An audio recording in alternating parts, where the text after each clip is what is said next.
So welcome everyone to the third and final evening of the Direct Marketing Sheep and Goat webinar series. The series is being co-hosted by the Kentucky Center for Agriculture and Rural Development and the Kentucky Sheep and Goat Development Office.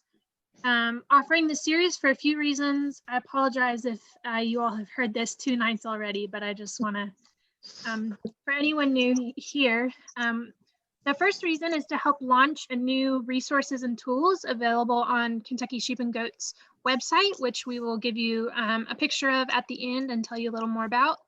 And then the second reason is really in response to an increase in interest in raising animals in Kentucky for meat consumption that was kind of spurred on by the pandemic this year. And it's something a little bit different I also wanted to throw in tonight when introducing the webinar series. I wanted to encourage the sheep and goat people. I think we've had, more people in attendance on this webinar series than we did in the beef webinar series. We had more people register.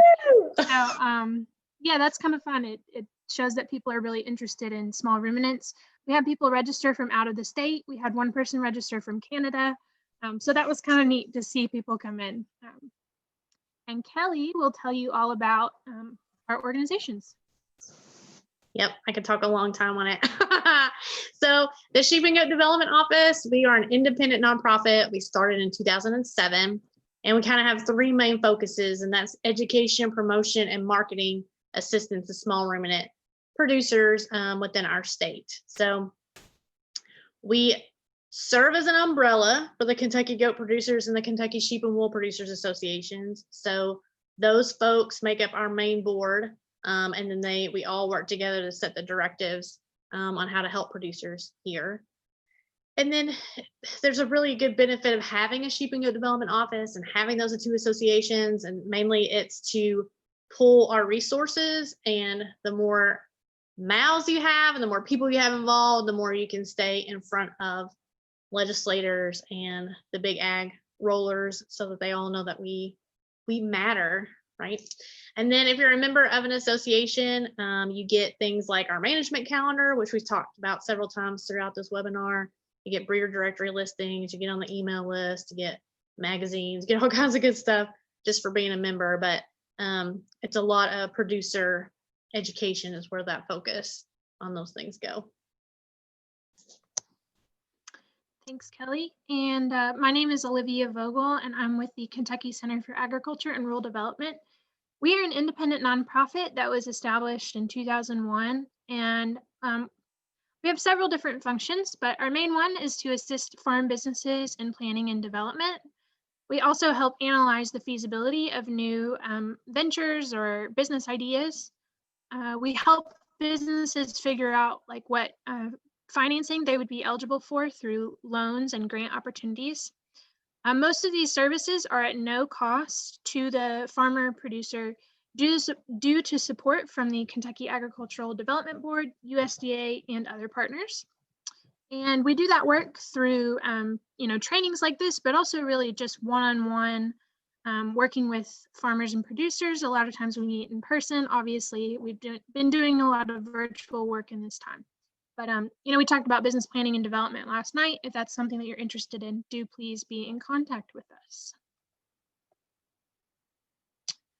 Just a few things so that you know how to participate tonight. You're all muted and your video is off. We welcome questions through the Q&A box. Your chat box should be disabled. We really want you to leave this webinar series with no unanswered questions. And if you do have unanswered questions, just reach out to us. We'd love to help you. And recordings will be sent via email. We hope to get those out early next week. And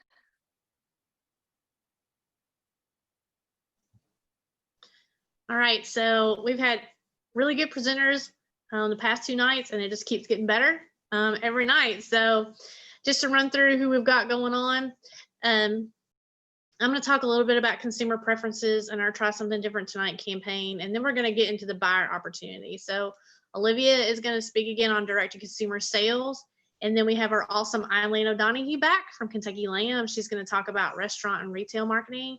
And then Sarabeth, our fiber director from the Kentucky Sheep and Goat Development Office, is going to talk about fiber selling opportunities, and kind of how those look. And then our good friend Nancy Monroe from KDA is here, and she's going to talk about Kentucky Proud and some different programs that KDA offers to producers that are trying to direct market.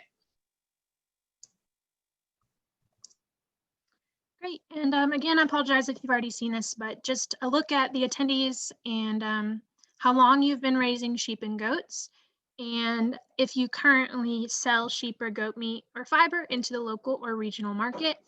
So I won't go over that again. Most of you have probably heard that. If not, you can see it with a quick glance. And I think we're ready for Kelley's presentation. All right. So I wanted to just kind of recap a little bit on what we talked about a lot on the first night. So we talked about the different market kind of consumers, what consumers are looking for, but that's all part of the different market sectors and outlets.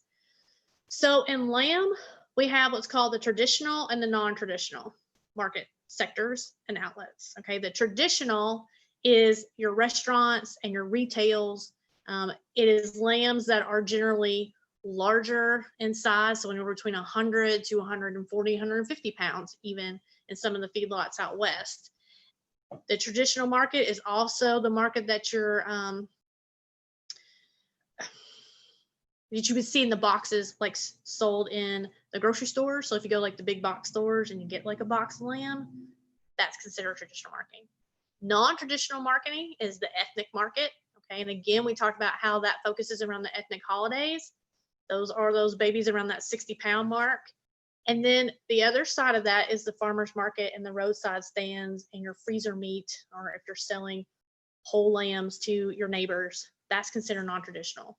Again, that's going to be very similar to traditional. You're going to have your heavyweight animals. Both of these markets, they want consistent and reliable supply.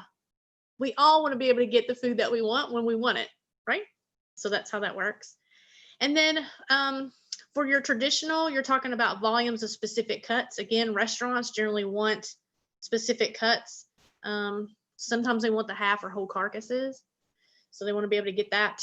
And then on the non-traditional side, if you're selling in the ethnic market, you might be selling the absolute live animal, or you might be selling specific cuts. Again, if it's at a farmer's market or roadside stand. All right, on the goat side, again, like 99.9% of all the goats are sold in what's considered a non-traditional market. Again, that's your ethnic holidays. That's where the majority of them are going. And your farmer's market and your roadside stands are also non-traditional. We're still talking about the same market weights. Your ethnic holidays, your sweet spot's about 60 to 65 pounds, okay?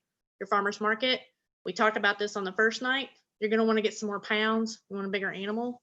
Again, if you're gonna sell directly to customers, you gotta have a consistent and reliable supply. There's nothing worse than having a frustrated customer because they can't get what they want. Again, you're focusing on live animals or specific cuts. Okay, so let's talk a little bit about consumer preferences for non-traditional markets. Okay, again, your ethnic holidays, you're gonna get your Kentucky sheep and goat management calendar. You're gonna know when those holidays are coming up. Again, your sweet spot is 60 to 65 pounds. If you're selling to farmers markets or roadside stands, here's some stuff that you need to think about, okay? Let's talk about the health benefits. We've already talked about consistent, reliable. It's got to be there. You've got to have a supply. If you're not gonna have a supply all year round, you need to make sure that those customers that you have lined up know when you're gonna have that product. Again, the health benefits. You know what? Our stuff is really healthy. It's even healthier than chicken in some forms. Okay, you probably didn't know that. So put a little of the FDA definition of lean and stuff over there in the average value for 3 ounces of a portion for both of those. That's a really good selling point. Use it, right? Now, in your non-traditional and your farmers markets and your roadside stands, you see a lot more types of consumer preferences, right? Like some people are going to want straight up organic. Some people want antibiotic free. Some people want pasture raised or grass fed, or they want all of those beautiful things all lined up in one pretty package, right? So you're dealing with a customer that is used to doing preferences, okay? So if you have a product that hits a preference, market it that way, okay? I'm not saying make a really fancy label for your product, but you can sell yourself even on top of that. And we talked about labels a lot last night, and we have resources on this new direct marketing thing that goes into more detail about those labels, and you'll see why I said that. Now, the American Land Board did a research project in 2018, and they found that the majority of people who are willing to add lamb to their diets are actually millennials. Why not? Lamb, goat, or if you call it Siobhan, sounds kind of cool, right? It sounds different, and millennials are all about that. Okay, so they want to put that into their diets. They want to invite their friends over and be like, let's have lamb, let's have Siobhan, right? It's a cool thing. So when these millennials roll up into your farmer's market, you jump on them, okay? Because they might just be your sweet spot, okay, in selling your stuff. So don't discount anybody, okay, as far as trying to market to them is really where I'm trying to go with that, because you have a wide variety of folks to choose from. All right, the main thing you're gonna wanna do, and we've talked about this the past 2 nights in a row, you gotta tell your story. Your story sells, okay? So we have a really good story to tell. We have really good nutritional benefits. We have great flavor. It's a different flavor, right? It's something that's gonna be different, exotic on their plate. Use it. The preparation for our products are no more complicated than the preparation for anybody else's type products, whether it's chicken or pork or beef, okay? So some people are intimidated to fix our products because they're afraid they don't know how to do it. Let's ease that. Let's take some of that off, okay? And we're going to talk about that here in a minute. Now, having lamb and goat in a consumer's diet is not necessarily a common thing for most people, okay? So you're going to have to spend some time and make an effort to make people realize that they can replace, even if it's just 1 meal a month from the other typical meat products to ours, then that's worth it, right? So again, if you can tell them how good it tastes, how easy it is to make it, provide them some recipes, that kind of stuff, you're going to be more apt to get them to buy your product. And hopefully it's consistent and reliable and it's good and they're going to come back and get it again, right? A lot of times you could talk about why you raise these animals, how you care for them, how you care for the animal in a way because you care about the consumer, right? You got to spin that back on that consumer. We raise animals because we like them, right? Some of us raise animals because we'd rather be in the barn talking to the animals than we would the people, right? So tell people that, like, tell them how much you love taking care of them. Like Eileen talked about last night about how much she loved to be in the lambing barn. Yes, talk about it, right? People love that stuff. And then you've got resources available to you to help you in talking about nutrition and flavor and ease of preparation. So the American Land Board, you can look at that link there. They have a beautiful website. It's got videos, it's got pictures, they've got free brochures and cooking guides, not only for consumers, but for food service people too. So if you're trying to get into a restaurant and maybe you have a restaurant that's a little iffy, they're not really super familiar with the products, you go get that food service stuff and give it to them, right? The American Goat Federation, they also have some stuff up on their website that you can go check out. They have a lot of stuff on the nutrition side of things, which is really good. And then the Kentucky Sheep and Goat Development Office has the Try Something Different Tonight campaign. And so I'm going to talk about that a little bit more here in a minute, but we also have resources right here.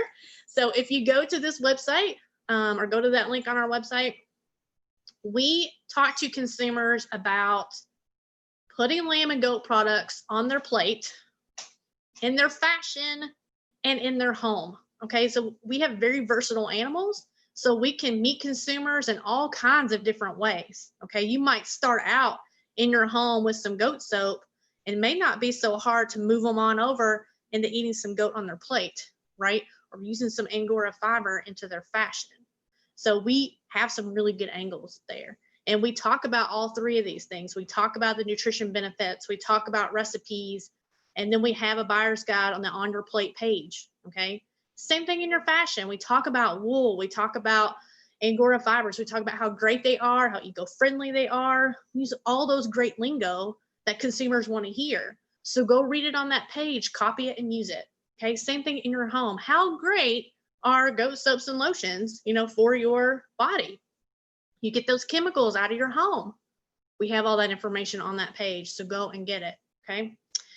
And it's okay, Olivia, you can move. All right. On each one of those pages that we just talked about, we have a buyer's guide on there. So if you're a member in our association and you've contacted me and said, hey, I sell these products, I want to get listed on that buyer guide, I'll put you on there. There's no cost. Okay. And you get to tell your story. Like, look at this Baba Skincare.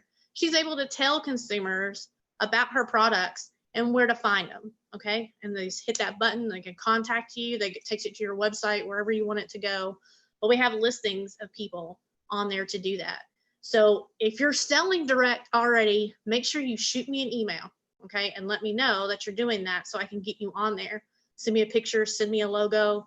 I'm going to do whatever I can to help you promote those things. And like I said before, we have products to try to help you sell that story, okay? So we have these really, really pretty, glossy, full color, two-sided postcards about goat products and about lamb products. And so it has that nutrition stuff on there, and it's a postcard size. It's super easy to hand somebody from the farmer's market or your roadside market and say, here's how great it is, okay? And then we have benefits for the goat milks and cheese on the back. And then we also have wine pairings on the back of the lamb, okay? So that opens up a whole different conversation with people, right? So you can get those on our websites. They are for sale, but they're very minimal cost. And you can get units of 10, and you can get about 20 of those at a time, and you can pass those out. And then we also have cooking guides. Again, our products are not hard to prepare, but they might seem intimidating. So these cooking guides are here. It's to tell them, again, the nutrition benefits, how to cook different cuts, how long to cook them, what the internal temperature should be, and then how to pair those with different things. So again, if you are selling those products and they fit into what you're doing, then grab some of those trifolds and you have something to hand a consumer, and it might help them take some of that intimidation factor out, right? Give them a new dinner idea to add to the week.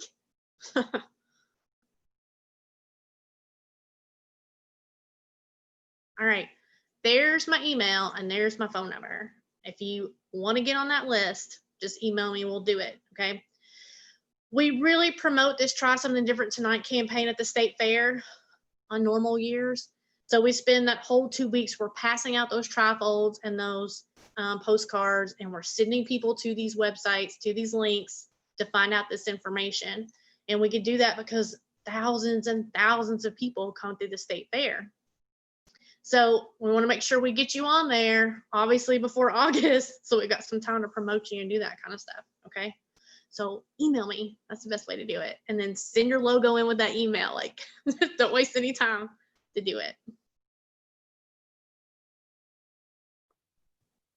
Awesome, thanks, Kelly. I didn't know that millennials are one of the target customers of lamb and goat.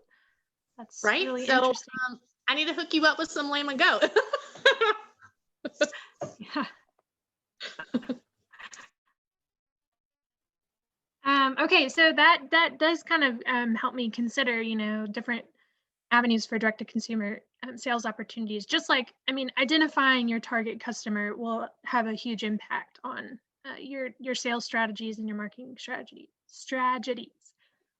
Sorry. So tonight I'm going to talk about a few options for direct-to-consumer sales. It's not going to cover everything, but I'm just going to kind of give an overview of a few different options. Hopefully this will give you some ideas about like what market channels might be a good fit for your farm business, or it might tell you that direct-to-consumer sales is not for me, and that's okay. It's better to find that out before you get into it.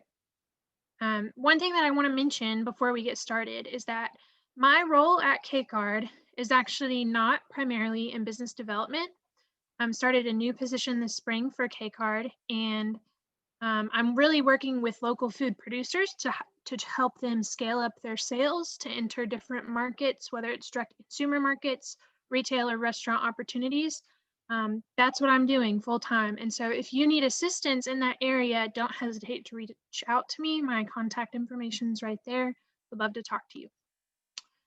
Okay, so one of the types of direct consumer sales that I'd like to cover is what I'm going to call subscription-based sales. So this would include what's referred to as a CSA, or community supported agriculture.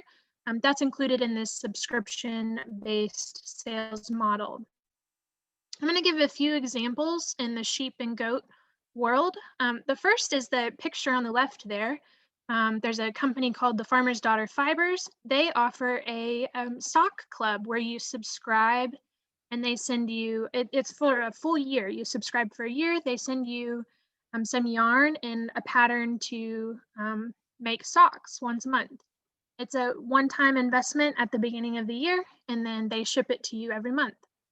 There's another fiber CSA example where they, rather than shipping once a month, they ship you they ship the yarn to you 3 times per year.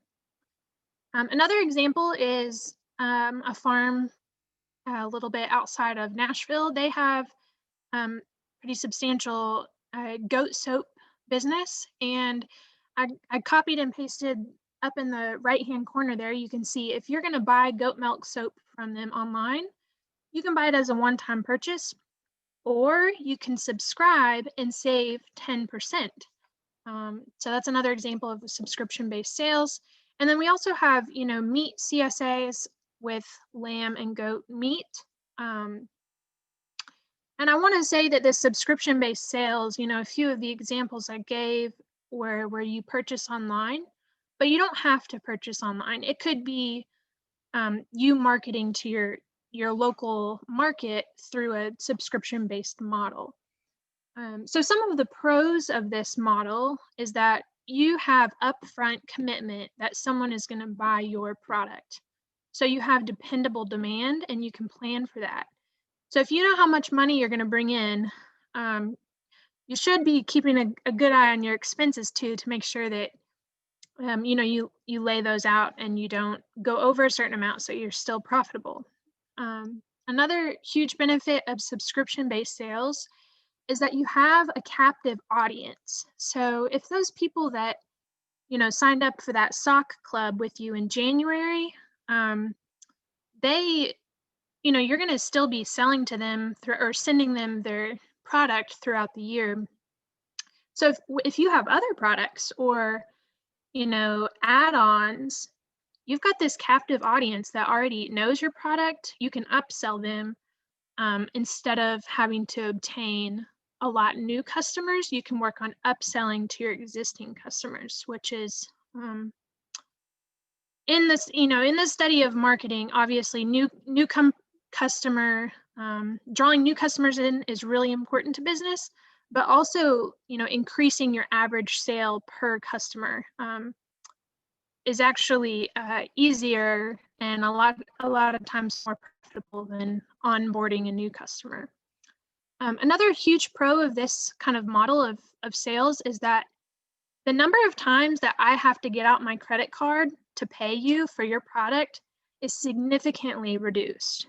And I can tell you from my own experience, I've participated in many CSAs. If I just pay them at the beginning, it's like the best. It's like Christmas, getting my meat or my veggies or whatever. I'm not having to swipe my card each time and really making the decision, am I going to buy this again or am I not going to?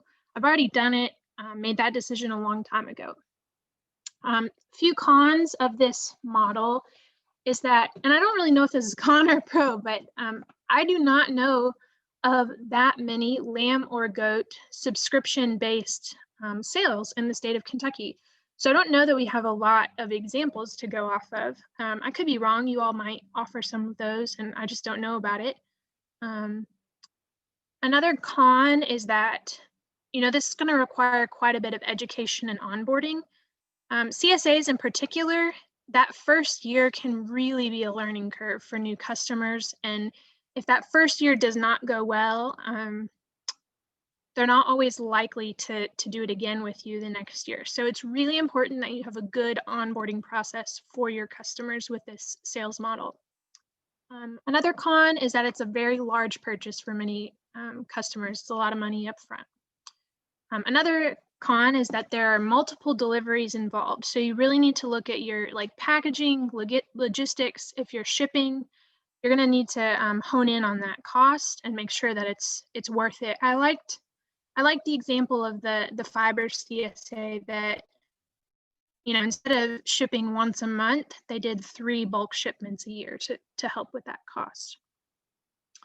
Another example of kind of a format of direct-to-consumer sales that we see a lot, especially in meat, I would say, is bundle sales. I'm considering if you're selling a whole, half, or quarter animal, that's a bundle. That's a bundle of meat to your customer. You can sell themed bundles where you can pair, slow roasting meats, prime cuts, so that you can, or more economical cuts, so that you can target those bundles towards different audiences or different audience categories.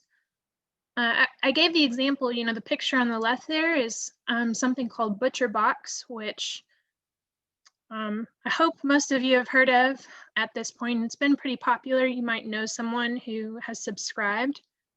But these are people that are actually shipping in meat from out of state. There's a ton of packaging involved, ice, but it's the convenience factor because they get their bundle and they've got it in their freezer. They don't have to go pick it out. Someone's already thought about the bundle for them, and they just pay. So some pros of this kind of model of sales is that you can sell different cuts or different products fairly equally. So sometimes when you sell by the individual cut, you might sell out of chops, but have a problem selling liver or whatever it is. But with these bundles, you can, well, if they're going to get the chops, they're also going to get the liver. And so you can kind of make sure you're moving all of your inventory at an equal pace. So this is a, more manageable purchase and commitment sometimes than, I don't know what I meant by that point, actually. Come back to that later. And a huge pro is that you sell the whole animal, especially in whole or half or quarter, and then you're done. If you can get commitment up front from the customer, once you pick it up from the butcher, deliver it, you're done. I would say that you probably still need to work on customer education and retention and stuff like that. But for the most part, you've sold the bundle, you sold the whole animal, great, you're done. You don't have to go to farmer's market every Saturday if you can cultivate those customers to buy your product. You also might not need to invest in as much infrastructure for storage, especially if meats, if you can really have like a just-in-time delivery system with customers. It totally depends on how you're set up. But instead of selling by the cut, having to store everything, if you're selling by the whole or half, you might be able to deliver the same day. Now, you probably need to have some backup storage for your product. Some cons of this is that, again, it might be a larger purchase price for many customers. And there's, again, that customer education and communication if they're getting cuts of meat that they're not familiar with or products that they're not familiar with. This bundle sales and subscription-based sales, they're not mutually exclusive. You can pair them together. You could have a subscription-based bundle. So you can kind of mix and match here. Briefly, just want to talk about farmers markets. The best thing about farmers markets is that you get the highest dollar value per cut. I think this also ranks very high up there. And if you're not utilizing this marketing and making local connections when you're attending the farmers market, you're missing out on a huge piece of farmers market. You really want to, connect with the other vendors around you, connect with chefs who might be shopping at your booth. I can think of a lot of examples of, those customers who you develop, they know other people, or maybe their brother-in-law is a chef, or they know someone else who would be interested in your meat. And so once you develop that one-on-one relationship with them, it can really be a pivotal marketing piece to access other markets. I'd also encourage if you're trying to enter a new marketplace, maybe in a different city where you don't know many people or have key connections, this could be a good opportunity. And potentially you can sell a lot in just a few hours, depending on the market day. Some cons is that it is a huge weekend commitment. Your time is really valuable. You need to consider how valuable it is to your farm business, your family, your other commitments in your life. Vendor fees are an expense. Selling unpopular cuts can be a challenge. Usually, the higher end stuff will sell out first. Undependable demand. You do not know how much you're going to sell before you go set up. Rain could roll in 30 minutes before market opens and severely impact your sales. Also, there's quite a bit of infrastructure needed to set up at a farmer's market. So you might have that in your garage, but you may not, and it may take you several $100s to get all your tent and your marketing material and your display shelves and coolers and stuff. Something that I think is becoming more and more important is having some form of online sales. Probably most of you have felt that during, this COVID time. Even if people can't buy your meat or your fiber online, you probably need to have a presence. You can go really low tech and just have your phone number and your email available so that people know where to call you, or have a picture of a cut sheet and people print out that piece of paper. But it's pretty important to have an online presence these days. I think later on, Sarabeth is going to talk about a few, or she has on a slide a few like online sales options for fiber. And I've listed up here some kind of shopping carts that you can use: Square, EasyCart, Shopify, WooCommerce. If you are thinking about implementing like a online shopping cart, I would encourage you to reach out to me. There's been some resources that have been developed this year that compare these different point of sale systems, and it can get really in the weeds and specific if you're not tech savvy. So reach out to us. I can kind of know your business and send you that comparison. But then the other thing is see if there are businesses that you look up to that are doing something that you want to replicate, talk to them, talk about what they're doing for online sales. So some huge pros of this option is that you can reach customers outside of your local marketplace.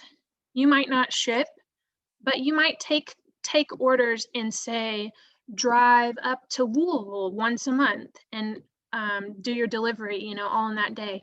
So depending on where you live, maybe the demand for high-end fiber is not great where you live. So you can reach customers who are not in your hometown, and that's a great benefit. Also, your time is fairly flexible in like managing these systems.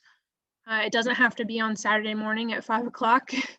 But a huge warning of this option is that it does require a lot of time to set it up and to manage once you get it set up. You need to manage your inventory.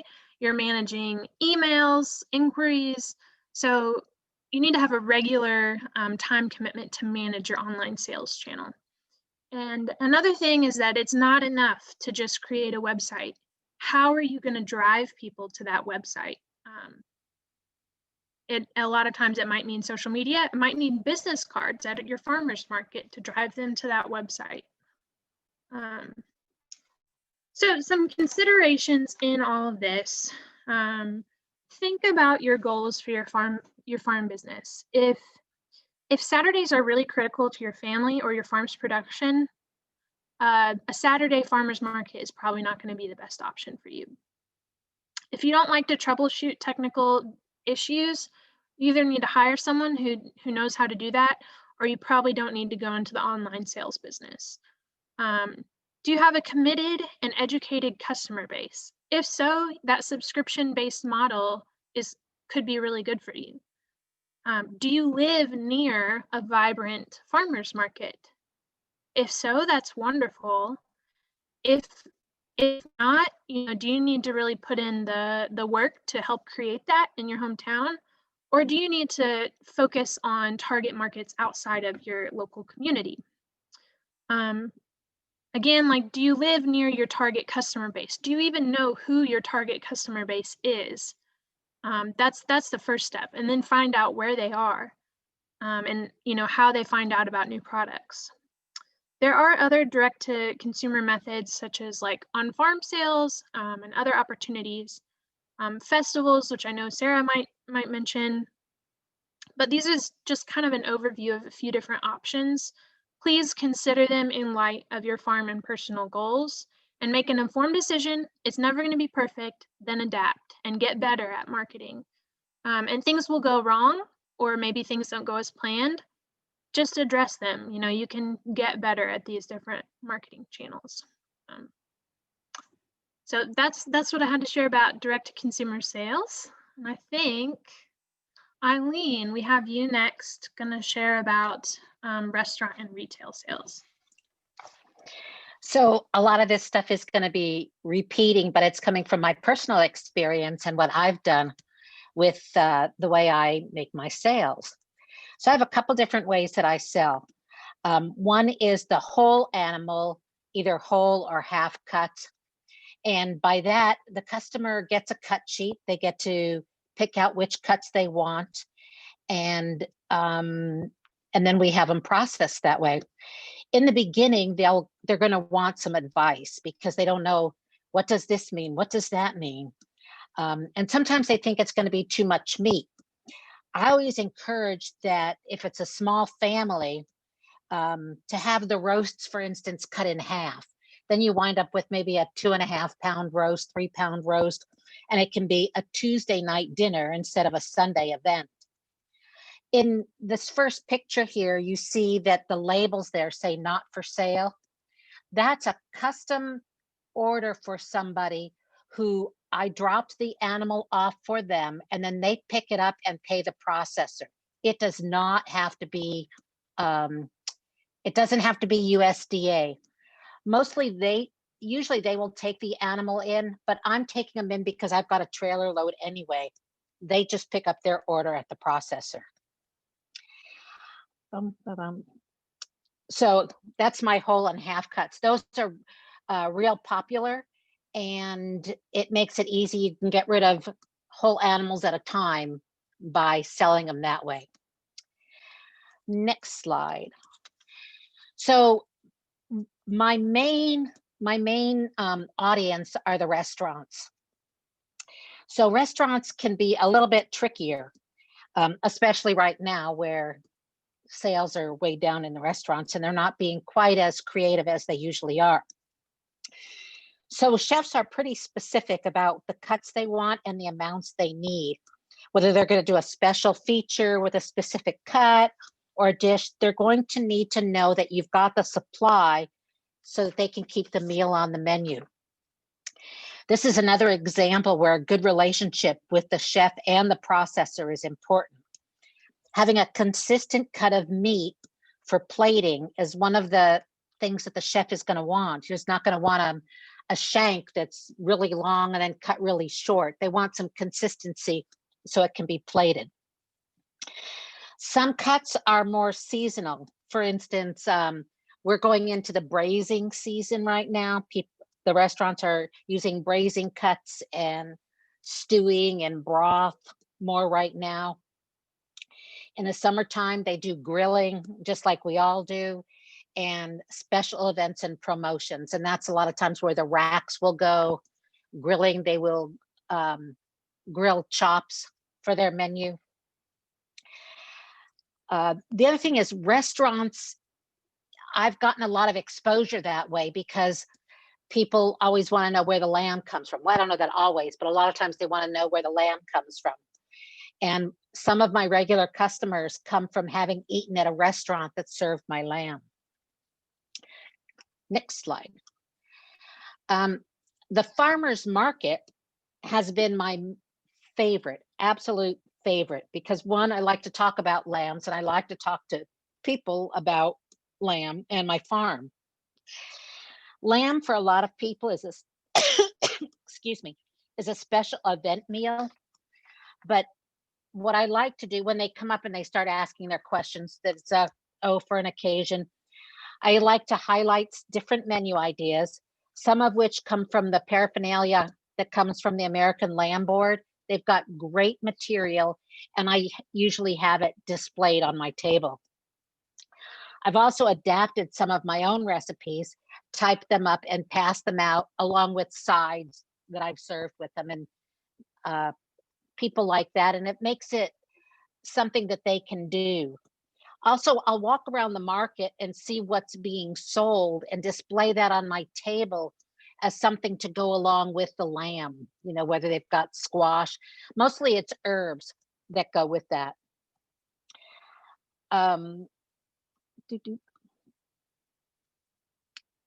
People are afraid of cooking lamb. They think they're going to mess it up.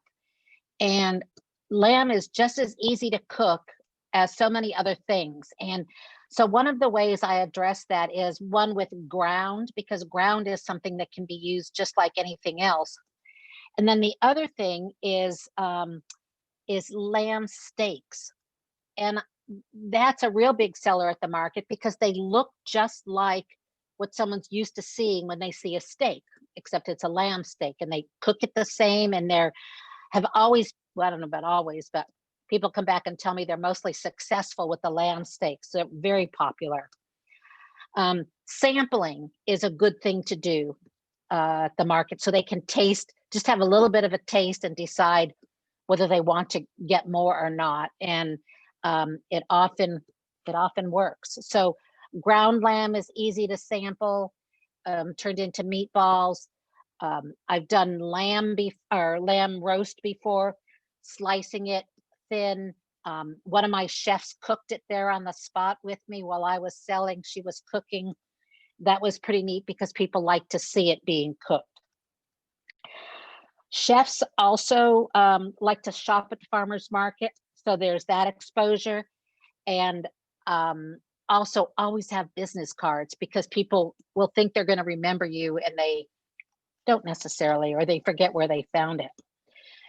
I've encouraged pickup of retail cuts and whole animals from the farm because people like to see where it comes from, and I like to show them. I've had chefs from a couple different restaurants bring their crew out to the farm so they can see where it comes from. They can see, I've got 5 freezers in my garage. They can look and see in the freezers. They can see what inventory is and how they can pick and choose what they're going to be, their menu for the month, and they can see it in person. I don't specifically raise for breeding stock, but I always have breeding stock, mostly have breeding stock. But I select what I want to add for my replacement ewes, and then I will sell other breeding stock that is a quality that I would want to take. So anything that's not quite up to the quality I would want, they go in with the meat group. But if it's something I would keep, those are the ones that I want to sell because it's my reputation out there and people will come back for more breeding stock. As in all of these markets, the most important thing is relationships and customer service. And people will keep coming back to you when they think, when you have a good relationship with them and they can talk to you about some of their options. That's all I have.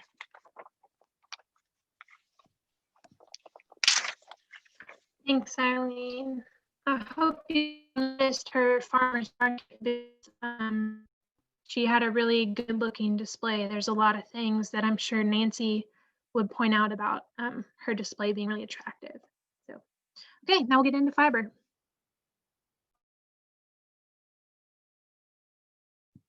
Sorry, I had to unmute. So a lot of this is going to be reiterations of what you've just heard from Kelley and from Eileen and Olivia. I think the more that you hear something, if you hear it repeated multiple times in multiple different avenues, I think that is a clue that you're on the right path and you're hearing something that has not just worked for one person, but has worked across the board. So just be prepared. A lot of this might sound familiar from some of the ways that we've just heard about it. But when you're selling your wool and your fiber, when you can do it on the farm, when you can do it at a fiber related event, those are great ways to bring profits to your business. Right now, though, especially during a time of COVID and pandemic, we have found that marketing and selling online widens our outreach to potential customers, not just in our communities, but also across the country, internationally. It just expands all of your borders if you're able to sell online. Right now, because of COVID, online marketing has become a lifeline to many producers whose ability to sell in person has just gone out the window. Most of our festivals, most of our fairs, most of our in-person gathering markets, aside from farmers markets, which have thankfully been able to run mostly unhindered this year, being that they're outdoors and they can spread out. But a lot of our festivals and fairs have been canceled. So without ability to go online or find other avenues to sell your wool, a lot of our producers, a lot of our fiber artists, a lot of our people that are trying to sell our fiber products have really felt the effects of the pandemic. But no matter how you plan to sell your wool, attention to your small details will increase your value and the marketability of your fiber and your farm. Like you've heard multiple times, tell your farm story. People really do spend more money when they feel connected to your product. Many hand spinners and fiber artisans want to know the backstory of your sheep or your goats and your farm, how you got into farming. Give them a picture of your flock or of one of your especially favorite sheep or goats. You're able to tell a little bit more about your love for your animals, and therefore people will trust what you are doing and trust your farm product even more. Attach a picture of your lambs or your kids. Everybody loves baby animals. Really, really, really let them see what you're working with. They're cutest when they're tiny. Let people see that. Let the people feel connected to your animals. I shared this over the last couple nights, but I have a sheep named Oliver. He's my very first lamb born on my farm, very first lamb I ever was able to be around as a shepherdess, and he still is around, poking around. He's a wether. He's just there for fiber and to eat some grass and hay, but he is special, and so I tell his story a lot. He gets on my Instagram feed a lot, and because of that, I still have people asking about Oliver and how he's doing, and asking for his wool specifically for this year. They want to see, they want another little piece of his fiber. Be customer conscious. You are your own customer service, which can be both a help or could be a detriment to your sales and to your future sales. Because you are your own salesman, you're your own customer service, you want to treat them with the golden rule, treating your customers like you want to be treated, going that extra mile in the way that you give the details about your farm. That translates to how they receive your package. If they receive a package after hearing how beautiful your farm is and how wonderful and how much you love it, but then your package arrives and it's just shoved into a bag, or it's just it's still got a lot more vegetable matter maybe than what you promoted your stuff to be, that's going to translate. There are still farms that I'm in contact with through the Fiber Festival and through some other things that I received roving from them. Let's say this is just not a for real example, but I did receive package from one of these farmers, and it was not as described, and that still when I see them year after year, or when I have contact with them, that's still the first thing in my mind.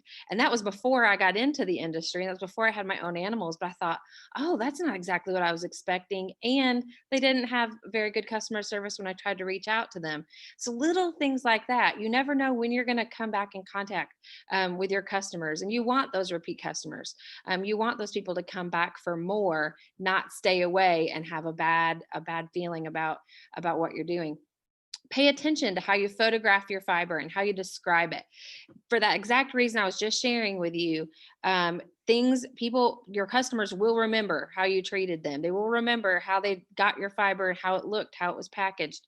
If you have fiber that is heavier in vegetable matter and dirt and debris, you don't have to lie about that. You don't have to tell the customer that it's something that it isn't. Be accurate in your description. Tell your customer, put a spin on it. Tell them that they're getting a little piece of your farm for free with no extra charge. Tell them they're going to get to pick away a little bit of your pasture. You don't have to make it seem like it's a bad thing. If you have fleece with a unique coloring, take pictures of it from different angles in natural light so that they can see how special and unique that fleece is. Each of your animals spend a year growing that fleece. It will never be the same exactly from year to year. So make sure that your customer can see and appreciate that they're getting something that has taken a whole year to make, and they are getting something that is unique and precious, because it is. Your packaging should be given extra attention. You do not have to gift wrap your fiber, but making it look professional and neat always is going to give your customers a better feeling about coming back for more. You don't want to make it look like they are getting something that is mass produced, but you do want to make it look that it is taken care of, that you have put thought and care into how you are packaging their material that they're paying good money for. Including your farm logo or a business card with a copy of their invoice is an easy way to make your farm something to remember. They will see that business card, they will see that sticker, whatever little piece that you add in, a little photo of your sheep that we talked about earlier, a thank you note added to the invoice. It's just something to add that personal touch. I know that if I get an invoice and there has been a handwritten note thanking me, or something that reminds me that they spent time and effort putting into the packaging of that, and that they actually thought of me as a customer, as a person, not just as a number or a line item, that always goes extra mile for me. Raw wool, again, we talked about this the other night. It needs to be very well skirted. It have as much of that vegetable matter picked out as you can. There are pickers. There is processing that they're going to do to that fiber if you're selling it as raw wool or as a full fleece. But get as much of that little bit out. If you can see large pieces of hay, if you can see large pieces of grass that are stuck in there, pull those out and throw them away. Just go a little bit extra mile for your customers. That makes it go a lot quicker for them. And they're going to think that your sheep are a lot cleaner maybe than they actually were. Washed wool can be sold by the fleece, or it can be sold by the pound or the ounce. Roving can be made, handmade commercially by the mill, or it can be prepared right in your home with just a few rudimentary things. You don't have to go all in on all of the equipment. There is so much fiber processing equipment out there, and it is expensive, but there are so many DIY. If you want to get lost in a black hole for a while on Pinterest, there are a lot of DIY fiber material, fiber equipment things that you can make at home. I've seen as simple as making a comb, taking a plastic comb to pull your fleece through to make your rovings out of, that and a C-clamp attached to your table. There are so many things out there that you can use, very simple items to get started, and see if you want to take the time and make the investment in buying some of the more professional equipment. You can spin your yarn, or you can have it hand spun at the mill. That can be done in a assortment of thicknesses, sold in skeins, hanks, pre-wound balls. Lots of different ways to sell your yarn. And I really like that CSA, the yarn box idea. There are a lot of those, like Olivia just shared, there are a lot of subscription boxes. Subscription boxes are the big thing right now. And there are a lot of them that are fiber specific. And it might be a really good thing to even think about starting a Kentucky specific one. That might be a really neat thing to start. Selling your wool in person is the easiest way to tell your story, because fleeces sell easiest when the customer can touch it, they can feel it, they can smell it. If you think that's weird, that is the truth. I have seen people pick up a fleece, stick their nose in it. They want to smell it. They want to be a part of it. They rub it against their cheek to know that it's nice and soft. Places that are in person. Now, again, that we are in COVID, so this is not necessarily a thorough listing of things that are currently happening, but during non-COVID times, and hopefully again very soon when we get past all of this, local fiber festivals such as the Kentucky Sheep and Fiber Festival in Lexington, or the Kentucky Wool Festival in Falmouth, or your local county festival, or any of these local craft fairs that you can get into are great ways that you can start selling your fiber directly to your customers. The market that the Sheep and Fiber Festival has is very, very specific to fiber. People are coming looking for fiber. They're looking for raw fiber. We have a line that waits until our fiber tent for our fleece sale is open. It lines up starting Saturday morning, and as soon as we open that up, people are there wanting to get their hands on the very first options of fleeces that year. Customers come with projects in mind, and they come with their wallets open. You are going to want to find as many fiber specific related events that you can be a part of. Fleece sales are wonderful. The Kentucky, pardon me, I'm not that sure where that phone's coming from. The Kentucky Fiber, Natural Fiber Center, which we are working to get off the ground in Millersburg. We have had a fleece sale there recently since COVID, and since we were unable to do a fleece sale with the Fiber Festival, we were able to we just took in about 10 different producers brought in, and we were able to make over $1,000 for those producers, which was a great sale to be able to do online as a first try. So fleece sales are a wonderful way to get to work with your customer. We already talked about this. I'm going to go over it really quickly. Your farmers market is a wonderful place to take your fiber. There are not enough fiber people in the farmers markets, I want to say. As a fiber person, I want to just throw that out there. There is always a great way to add diversity to your farmers market, that as people are there, it's a good surprise to come across something that isn't food related. Food is wonderful, and it's a great place to get your local meats and your local vegetables, but also letting them see that there are other things that farmers are making out there with their products is a wonderful thing. Having a few finished items, some yarn, wool dryer balls are an excellent way and an easy way for you to start. There is a lot of good instruction out there on the internet. You can find it with a quick Google search on how to make wool dryer balls from your fiber. Really, really easy, and would be a great addition for those of you who may not know what to do with your raw fleece or want to touch it as minimally as possible. Wool dryer balls sell out no matter what farmers market or festival I have gone to. They are a big hot item right now. We're going to go over this also a little bit quickly because we've talked about it already, and I don't want to bore you, but going online, getting your business online. So with all of 2020 and what it has brought us and how heavily it has made us go online for everything, including this webinar, we want to let you see all the different places, and this is just a short list of places you can go online, because it's very important that you're able to expand your business to be online. Etsy is a online marketplace. Many people, this is a good starting point. It gives you an instant market. It gives you an instant customer base. It is very wide reaching. A lot of Etsy has been around now for I'm not sure. I joined in 2007. So I want to say it has been around since the early 2000s. And it is a great place to get started, a great way to have an online store and an online presence, and they make it very easy to connect to your social media. Facebook Marketplace is also a great way, but like we discussed yesterday, there are some restrictions on what you can sell and what you cannot sell on the Facebook Marketplace. So just be aware of that. If Facebook takes down your post because they deem that it's too much animal byproduct, try again, try somewhere else. There are Facebook groups out there that are specific to fiber. I believe I'm a part of one called Dirty Fleece Done Dirt Cheap.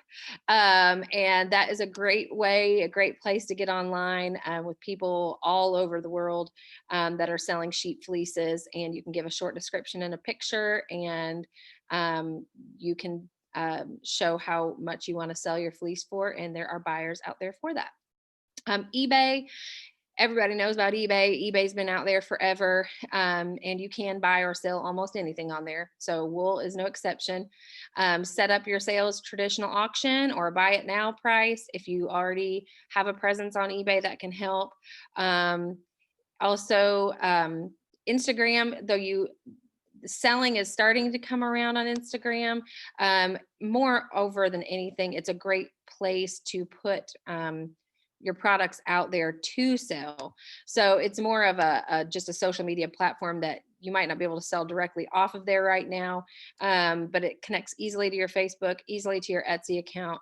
It's able to be very versatile. I've actually sold more things just from a picture where people have contacted me directly than I have sold by posting something that I had for sale on Etsy. So if I had something directly that I just said, oh, look at this I made, I might get 10 orders for that just for the cute picture versus, hey, look, I've got this hat for sale on Etsy, and I might only get 1 or 2 sales on that. So just play around with it. It's always just good. Again, it's more places and ways to tell your story. Personal websites. There are a million bajillion different places and web builders. I listed just a few, and some of these I actually had to Google because as I was researching, these were some of the top 10, top 20 different easy to build your own website web builders.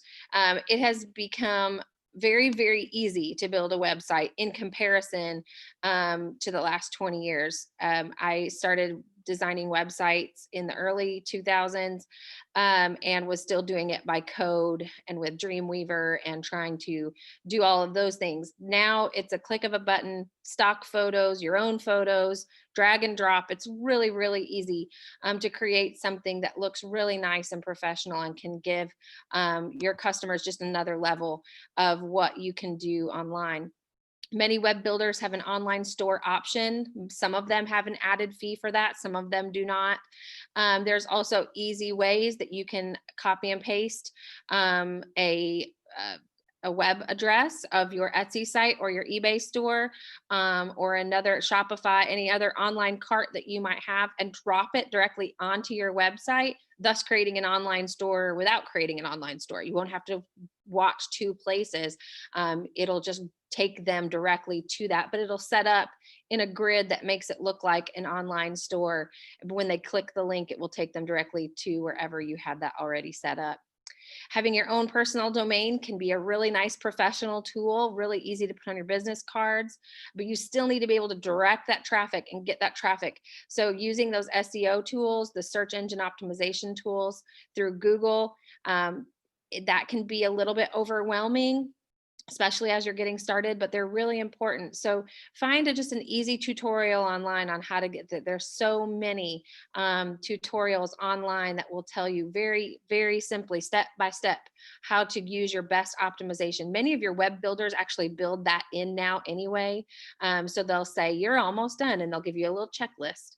And you can go down the checklist and you can pick all the things that will make it easier for when they type in Kentucky lamb, they're not just taking them to every other Kentucky lamb producer. They're taking you directly to Eileen's website. They want to be able to find Eileen first. So there's really great ways that you can be able to do that. Utilize your networks. That's really important. This specifically is a great network. Using the Sheep and Goat Development Office, the things that you're already paying membership fees into, I'm sorry, my brain, the Kentucky, the Wool Producers Association, the Kentucky Goat Producers Association, the Sheep Producers Association, all those associations that you're already joining and getting your membership for, those are wonderful ways. They almost always have a directory on there. Make sure that all of the information you want on there, your logo, if that's not a possibility, a picture, like there are so many ways. Get a hold of Kelley, get a hold of me. There are ways we can help you get connected. Kentucky Proud, I know that we're going to talk about that in just a second. It is a wonderful resource just to be able to say that you and your products are certified Kentucky Proud. That is a wonderful network to get into. And the Kentucky Sheep and the Kentucky Fiber Trail, is a localized membership as well. The Kentucky Fiber Trail was built 3 years ago now. It is a interactive website that consumers can get onto, members can get onto as well. But it will take you through where all of the producers are located. It's producers, it's agritourism that is related to fiber. It is fiber related events, fiber artisans. And we want to be able to create a place that when we're able to actually drive and tour, you can drive and tour. We have hosted tours before, taking tourists around from farms that are located around each other. But also, especially now that we're online, it lets people do a little tour right from the comfort of their own home and be able to travel from website to website and see what Kentucky has to offer when it comes to Kentucky fiber. We have a passport. We have a passport system where they can get a little passport. It can get stamped or signed by each individual farm, and they can turn that in for incentives. We actually just got our first completed passport by a gentleman in West Virginia. He finished going to as many of the farms as he could. I think at the time they had to go to 15. He went to 15 different locations and made purchases from them, and was just a wonderful participant in our passport system. And he got a free jacket and a fancy Tervis type cup. So we just like to be able to incentivize people going to the Fiber Trail. If you want to join the Fiber Trail, this is a wonderful time. We're taking new memberships for 2021. You can find more information on that at KentuckyFiberTrail.com. And I believe that might be everything for me, Olivia. KentuckyFiberTrail.com. Oh yes, and you can contact me, of course, if you need anything. That is my information there, Sarabeth at KentuckySheepandFiber.com. And if there's any fiber related information that you need, or you have a question, or you have an idea of something you'd like to start, I'd love to help you get started. Just give me a shout and I'd love to help you. Awesome. Thanks, Sarabeth. Nancy, I think you're on the docket next. Got Nancy Monroe from the Kentucky Department of Ag. Hey, everybody. I'm excited to be here this evening and such great information. I guess I'm coming after everybody in Sarabeth and Eileen, and everyone is just given so much great information that hopefully I can add a little bit of insight to it, but I don't know how to top some of this. But you can go on to the next slide there, Olivia. So I am with the Kentucky Department of Ag in the Office of Ag Marketing, and our mission of the Office of Ag Marketing is to assist farmers, ag businesses, and commodity groups in promoting and marketing their products by expanding existing markets and developing domestic and international markets for your goods and services. You can move on. And one of the, I'm not used to not being the one clicking the slide, so I apologize. Just a quick overview of the presentation. I'm going to talk about different programs that the Kentucky Proud program has to offer, how to go about finding a Kentucky Proud farmers market in the state, where to find information with the Kentucky Farmers Market Manual and Resource Guide, and I'm going to hit some quick tips for selling at a farmers market also. The Kentucky Proud program is the official state marketing program for products that are grown, raised, processed, packaged, or manufactured in Kentucky. It is funded by the Kentucky Ag Development Fund. There's over, actually this has been updated. When I did this, it was 9,800, but I just saw a post a little bit earlier this week that we actually have over 10,000 active members in all 120 counties across the state. It is easy and free to join. You can apply online at kyproud.com if you prefer a paper application or don't have the capability to either apply online or print an application off from online. Just contact me. My information will be at the end of this presentation and I will be happy to help you out. Once you join Kentucky Proud, it makes you eligible for various grants and other programs which we offer. And our main focus is to help increase the farm gate impact of our farmers and producers across the state. Next slide. Within the Kentucky Proud program, there's the main Kentucky Proud brand, and then there's the Appalachia Proud and Kentucky Proud Homegrown by Heroes. Next slide. The Homegrown by Heroes program was founded by Kentucky in 2013. And that same year, the Farmer Veteran Coalition has a memorandum of understanding with us to administer it on the national level. So sometimes you might see this logo without the Kentucky Proud symbol in it. The goals for this program is to provide veteran farmers a distinct marketing and branding power for their locally grown products. And this also allows consumers the ability to seek out and find veteran farmers and support them at the point of purchase. If you're interested in finding out how to become a member, here is more information and eligibility. I am also, this is one of the main programs along with farmers markets that I work with at the Department of Ag. So feel free to reach out to me with any questions about that. Next slide. The Appalachia Proud program was launched under the Kentucky Proud umbrella in 2014, and it's to help market agricultural products from Eastern Kentucky and to encourage the agricultural development and education of the region. And it helps, the brand celebrates the innovation and entrepreneurial spirit of the region while at the same time honoring its traditions. In 2019, it was expanded to conform to the Appalachia Regional Commission and source definition of Appalachia. So at that time, the number of counties was expanded. Now it includes 54 counties and there's over 3,300 members. Just last month, the logo, we unveiled the new logo, which you see above here to just launching that new logo. Next slide. The promotional or point of purchase POP grant. It's a cornerstone of the Kentucky Proud program. And what it is a 50-50 cost share grant for the members that apply. Applicants are eligible to receive up to $8,000 in a 12-month period, and there is a lifetime cap. With this, it is a 50% or 50-50 cost share reimbursement. You do have to be approved for the program before you can turn in the your receipts to be reimbursed. And you can get reimbursed for a whole lot of different items as long as they are co-branded with the Kentucky Proud logo, Appalachia Proud, or the Kentucky Proud Homegrown by Heroes logo. This is an ongoing grant throughout the year. And with that being said, as long as there's money available, you can apply. So right now we're in November. If you want to be considered at the December meeting of the grant committee, you would need to have your application in by the end of November. And that just keeps going throughout the year. And you might ask, you know, what all is eligible? Here is just a listing of some of the items that are eligible, anything from radio, TV ads, hats, t-shirts, giveaways, banners, signs. Eileen, I know she had the Kentucky Proud logo on her, one of her signs. I saw that.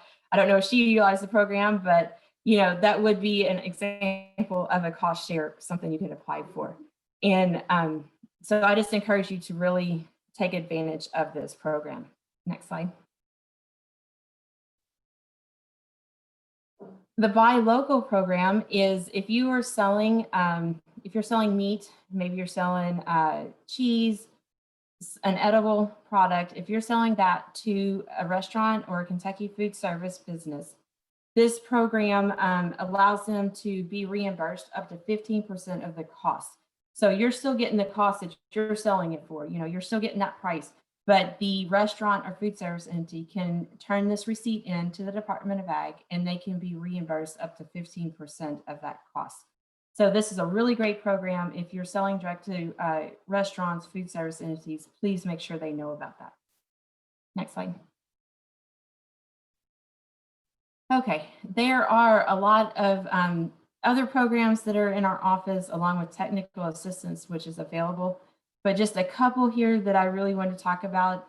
The Farm to Retail Liaison. Roger Snell works with that program.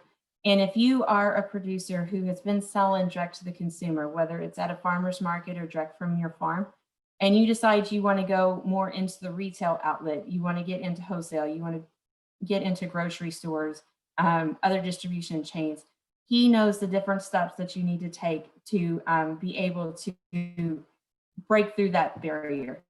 And he will help you with that. He helps make the contacts and everything. I can't say enough good stuff about what he does. Also, I work with the direct farm marketing, farmers markets, CSAs. Sharon Spencer works with those also, agritourism events. So, we're here to help you, and we want to help you out. If you want to go organic, we have those certifications within the office too. Next slide.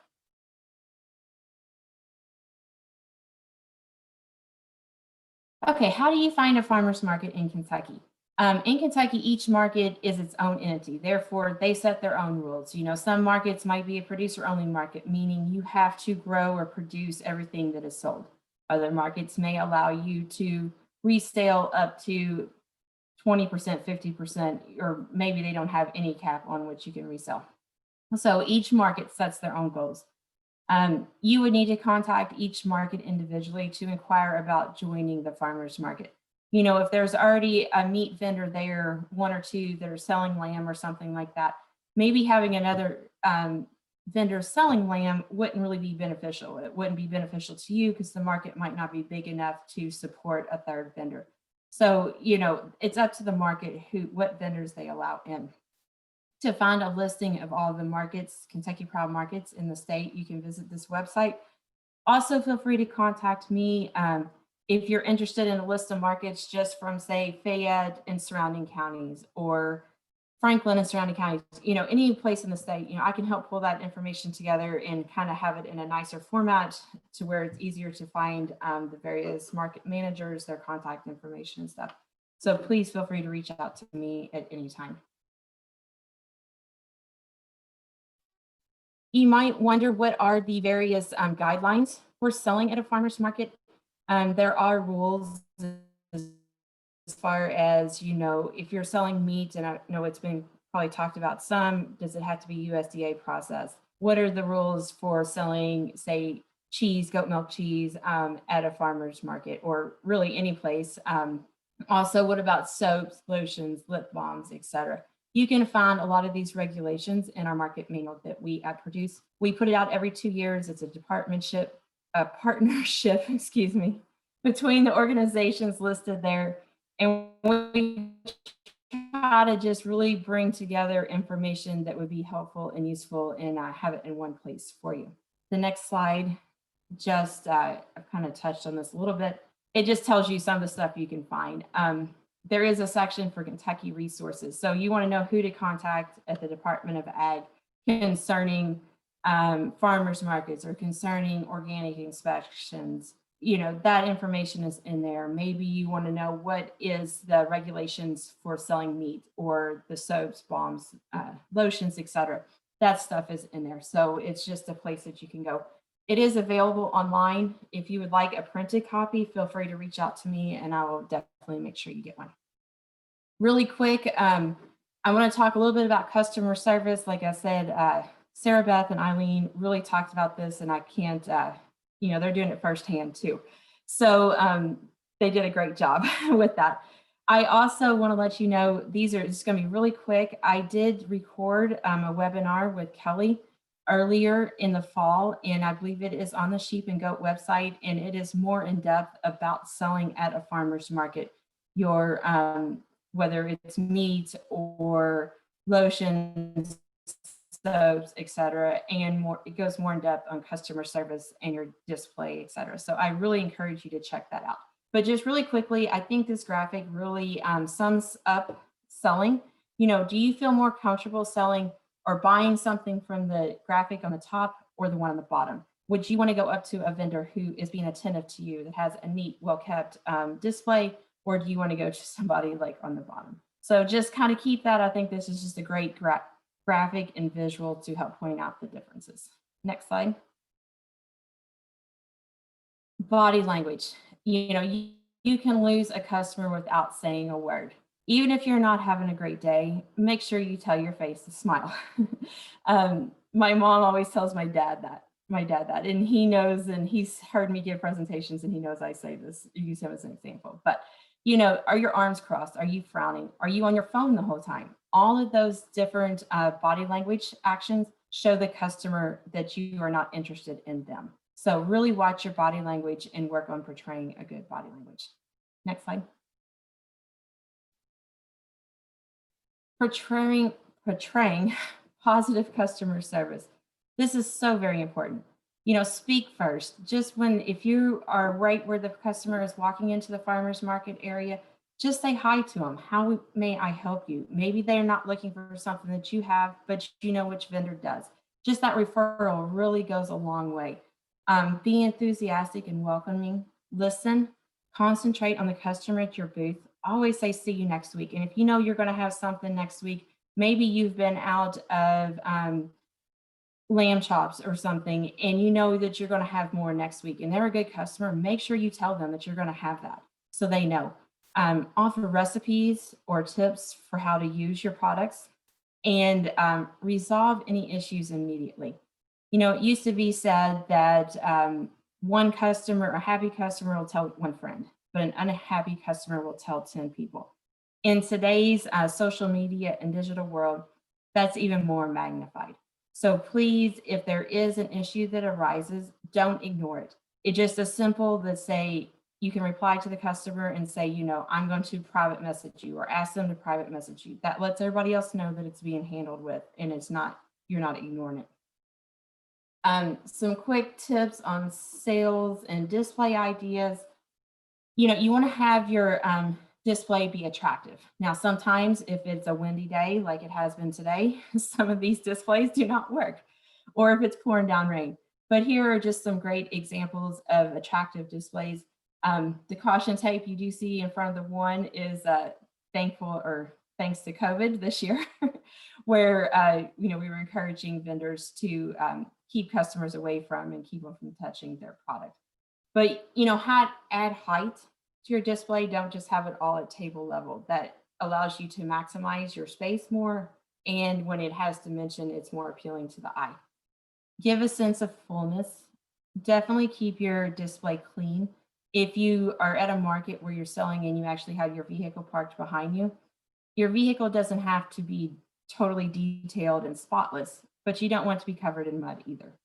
And also, if you are out and been working on the farm and then you're rushing to the market, at least change your clothes. You know, make sure you look presentable, that you're putting on a good look for the customer, and they would feel safe talking with customers. They don't like asking questions. A lot of times they're too shy, or they might think they have a silly question. So make sure you use signs that the customer knows what you have, they know how much the cost is, et cetera. And a couple of them before me, I know Olivia talked about it, create bundles or gift baskets. That really helps sell your product in creative ways. So next slide. I just got a few examples here. When you're selling the meat, a lot of times, you know, you can't have that out on the table for people to see. So your signage is really, really important. The middle slide here, I really like how they use the crates to store the product in. It adds height to it. And then where they have the soap kind of on those stair step trays, I thought that was a really neat idea also. The one up in the top, not only do they have the freezer meat, but they have some knitted crochet type items too. So make sure, you know, that you can see exactly what you have. Next slide. It's just a couple more examples here. Here is some gift baskets of various goat milk soap products, which is, you know, a great way to help sell your product. And then, you know, use the baskets. There's wool balls there in a basket. Sarabeth was talking about that. Those are always a hot item. And like she said, there really isn't, there's a lot of goat like soap producers out there. There are the meat vendors and stuff, but as far as the fiber, you don't really see those as much. So there is an area for that. And like I say, please check out that other webinar that I recorded with Kelley. I go in depth a lot more about branding your product, telling your story, social media, etc. So definitely check that out. The Kentucky Proud Facebook marketing group. This is a closed group. There's 2 of those. There's one for all of Kentucky Proud members and then one just for Appalachia Proud. I would encourage you to join these groups. Just keep in mind, it's not for advertising and selling your product there. It's more of an area to where you can go to network and share marketing opportunities. So just check it out. And a lot of times we also post about various webinars and stuff that are coming up. So you can find useful information like that. And next slide. I just want to thank you for having me on tonight. If you have any questions about anything, please feel free to reach out to me. Email is always an option. Currently, cell phone, there is call, text it. Just however, I have an open door. So please reach out to me. I'm happy to help you. If I don't know the answer, I will work to find the answer or refer you to the best person that can help you out. Thank you very much.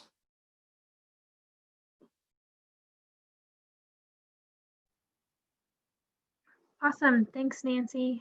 I think if you asked a question tonight, those have been answered in the Q&A box. So be sure, even if you didn't ask a question, be sure to check that out because probably some good information there. And with that, I'll let Kelley talk about the new website briefly, and then we'll close it out. I know we're going to be brief because we inevitably will always go over, but as Nancy kept mentioning, we did a recording with her so that we could go over more information about the farmers market program and then how you get into it, how you handle that. You're going to find all that kind of information on this new direct marketing page. Okay, so if you go to kysheepandgoat.org, it's right there on the home page. You can type this URL directly in, or at the top of our website, there is a tab that says marketing resources, and the direct marketing is right there. You'll notice that on this direct marketing, we're talking about processing, we're talking about economics, which is pricing, and the third tab is the marketing. So all these things that we've talked about, like how to do market research, what are the different market outlets, how do you create business cards, how do you make a website, how do you do social media, how do I find pretty nice colored things to promote my product? It's all there. Okay, so it's all culminated together.